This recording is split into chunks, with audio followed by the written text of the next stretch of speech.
সুপ্রিয় দর্শক, আসসালামু আলাইকুম। সবাইকে স্বাগত জানাচ্ছি আজকের গুরুত্বপূর্ণ সংবাদে। প্রথমেই জানিয়ে দিচ্ছি সংবাদ শিরোনাম। যুক্তরাষ্ট্রের কাছে ইউরেনিয়াম হস্তান্তর করতে চায় ইরান, দাবি ট্রাম্পের। এদিকে ইরান চুক্তিতে না এলে যুদ্ধ শুরুর হুঁশিয়ারি যুক্তরাষ্ট্রের। অপরদিকে বৃহস্পতিবার 16 এপ্রিল সন্ধ্যা 7টায় ইসরায়েল ও লেবাননের মধ্যে যুদ্ধবিরতি। এবং সবশেষে থাকছে, নেতানিয়াহুর সঙ্গে বসবেন না লেবানিজ প্রেসিডেন্ট। সব খবর সবার আগে জানতে আমাদের ইউটিউব চ্যানেলের সঙ্গেই থাকুন। ভিডিওগুলো মিস করতে না চাইলে এখনই আমাদের ইউটিউব চ্যানেল সাবস্ক্রাইব করুন এবং বেল বাটন ক্লিক করুন। বেল বাটন ক্লিক করার ফলে আপনার স্মার্টফোন বা কম্পিউটারে স্বয়ংক্রিয়ভাবে ভিডিওগুলোর নোটিফিকেশন পৌঁছে যাবে। এখন চলুন বিস্তারিত দেখা যাক।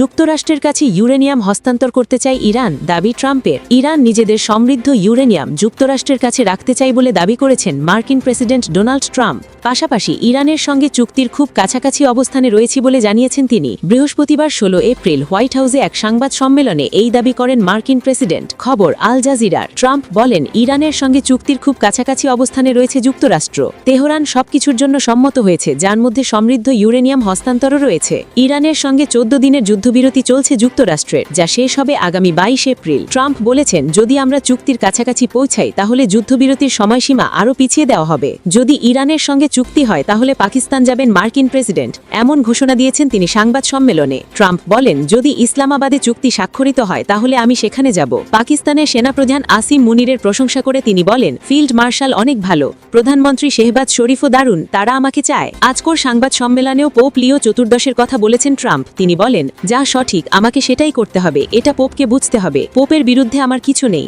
তার ভাই পুরোপুরি মাগা সমর্থক। যুক্তরাষ্ট্রের প্রেসিডেন্ট আরও দাবি করেন, ইরান যুদ্ধের উদ্দেশ্য হল দেশটিকে পারমাণবিক অস্ত্র প্রণয়ন থেকে বিরত রাখা। তিনি ইরান সরকারের সমালোচনা করে বলেন, তারা নিজেদের জনগণকে হত্যা করছে এবং এই কারণেই আমি পোপের শান্তির উপর জোর দেওয়ার অবস্থানের বিরোধিতা করি। আমি নিশ্চিত পোপ একজন ভালো মানুষ, পোপকে বুঝতে হবে এটা একটি বাস্তব দুনিয়া।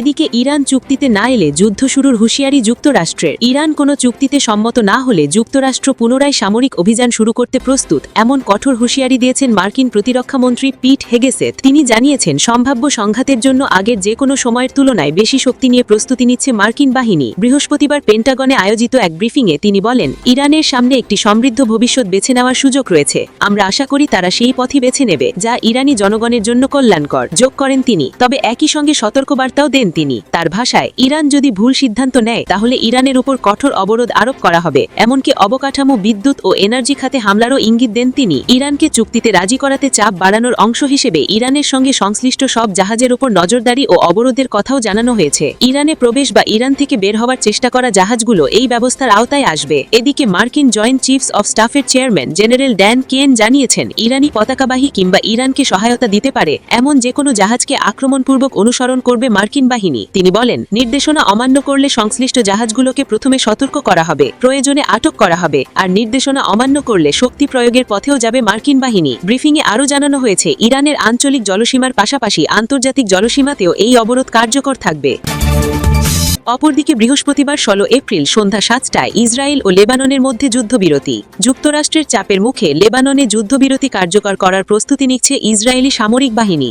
যুদ্ধবিরতির মেয়াদকাল 1 সপ্তাহ পর্যন্ত হতে পারে বলে জানা গেছে। স্থানীয় সময় সন্ধ্যা 7টা থেকে এই যুদ্ধবিরতি কার্যকর হতে পারে বলে জানিয়েছে ইসরায়েলি গণমাধ্যম চ্যানেল 12। আইডিএফ এর অগ্রস্থানীয় আধিকারিকদের বরাতে ইসরায়েলের বামপন্থী সংবাদ মাধ্যম হারেজও একই তথ্য দিয়েছে। প্রতিবেদনে বলা হয়, স্থানীয় সময় বৃহস্পতিবার 16 এপ্রিল বাংলাদেশ সময় রাত 10টায় ইসরায়েল ও লেবাননের মধ্যে যুদ্ধবিরতি শুরু হওয়ার কথা রয়েছে। আইডিএফ এর উচ্চপদস্থ কমান্ডারদের দক্ষিণ লেবাননে বর্তমানে মোতায়েন থাকা বাহিনীকে যুদ্ধবিরতির জন্য প্রস্তুত করার নির্দেশ দেওয়া হয়েছে। তাদেরকে জানানো হয়েছে, সন্ধ্যা 7টা থেকে মধ্যরাতের মধ্যে যে কোনো সময় যুদ্ধবিরতি শুরু হবে। চ্যানেল 12 উচ্চপদস্থ ইসরায়েলি রাজনৈতিক সূত্রের বরাতে জানিয়েছে, চাপের মুখে যুদ্ধবিরতি অনিবার্য হয়ে উঠতে পারে বলে লেবাননে অস্থায়ী যুদ্ধবিরতি নিয়ে আলোচনা করার জন্য বুধবার রাতে প্রধানমন্ত্রী বেঞ্জামিন নেতানিয়াহু সুরক্ষা মন্ত্রিসভা বৈঠক করেছে। আমাদের মূল্যায়ন হলো, কয়েকদিনের মধ্যেই লেবাননে পূর্ণাঙ্গ যুদ্ধবিরতি আরোপ করা ছাড়া আমাদের কোনো উপায় থাকবে না। সূত্রটি আরও জানায়, ইরান সমর্থিত সশস্ত্র গোষ্ঠী হিজবুল্লাহর বিরুদ্ধে লড়াইয়ে যুক্তরাষ্ট্র ইসরায়েলকে 1 সপ্তাহের জন্য অস্থায়ী যুদ্ধবিরতিতে রাজি হতে চাপ দিয়েছে। ওয়াশিংটনের প্রত্যাশা হলো, এই পদক্ষেপটি ইসরায়েল ও লেবাননের মধ্যে যুক্তরাষ্ট্র সমর্থিত আলোচনায় এবং সেখানে যুদ্ধ শেষ করার জন্য ইরানের সঙ্গে চুক্তিতে পৌঁছানোর প্রচেষ্টায় সহায়তা করবে। হিজবুল্লাহ ও লেবানন সরকারের সূত্র রয়টার্সকে জানিয়েছে যুদ্ধবিরতিতে পৌঁছানোর চেষ্টা চলছে। ওয়াশিংটনে একটি ঐতিহাসিক ইসরায়েল লেবানন বৈঠকের একদিন পর ও ইরানের সঙ্গে যুক্তরাষ্ট্র ইসরায়েল যুদ্ধের মধ্যে হিজবুল্লাহর ইসরায়েলে হামলা শুরু করার 6 সপ্তাহ পর এই খবরগুলো এসেছে। এর জবাবে ইসরায়েল কৃতিপ্রতাপ সরহিত ঘোষণা দিয়েছিল। একটি ইসরায়েলি নিরাপত্তা সূত্র চ্যানেল 12কে জানিয়েছে ওয়াশিংটন হিজবুল্লাহর সঙ্গে সংঘর্ষ কমাতে চাইলেও তারা ইসরায়েলি উদ্বিগ্নের প্রতিও সহানুভূতিশীল এবং এ কারণে 1 সপ্তাহের একটি অস্থায়ী যুদ্ধবিরতির প্রস্তাব দিয়েছে। এতে করে এই সময়ের মধ্যে আরও জোরালো কোনো চুক্তি না হলে পুনরায় লড়াইয়ে ফেরার বিকল্পটিও খোলা রাখা হয়েছে। অন্যদিকে যুক্তরাষ্ট্র লেবাননে যুদ্ধবিরতিতে রাজি হতে ইসরায়েলের ওপর চাপ দেওয়ার কথা অস্বীকার করেছে। একটি মার্কিন কর্মকর্তা এক বিবৃতিতে জানিয়েছেন, এটি এমন কিছু নয় যা আমরা চেয়েছিলাম এবং এটি ইরানের সঙ্গে শান্তি আলোচনারও পার্ট নয়। তবে ইসরায়েল ও লেবাননের মধ্যে একটি শান্তি চুক্তির অংশ হিসেবে প্রেসিডেন্ট লেবাননের শত্রুতার অবসানকে স্বাগত জানাবেন। বিষয়টি সম্পর্কে অবগত দুজন ইসরায়েলি কর্মকর্তার বরাতে চ্যানেল 12 পরে জানায়, বুধবার রাতের সুরক্ষা মন্ত্রিসভা বৈঠকে কোনো সিদ্ধান্ত ছাড়াই শেষ হয়েছে। বুধবারও ইসরায়েল ও হিজবুল্লাহর মধ্যে লড়াই চলছিল। আইডিএফ জানিয়েছে দক্ষিণ লেবাননে হিজবুল্লাহর রকেট হামলায় আইডিএফের 5 জন সৈন্য আহত হয়েছেন। আহত সৈন্যদের হাসপাতালে নিয়ে যাওয়া হয়েছে এবং তাদের পরিবারকে খবর দেওয়া হয়েছে। এদিন দক্ষিণ লেবানন সফরকালে IDF chief of staff lieutenant general Eyal Zamir বলেছেন, তিনি লেবানন ও ইরান উভয়ের জন্য নতুন যুদ্ধপ্ল্যান অনুমোদন করেছেন এবং লিতানি নদী পর্যন্ত দক্ষিণ লেবাননকে হিজবুল্লাহ যোদ্ধাদের জন্য হত্যার জোন হিসেবে চিহ্নিত করেছেন।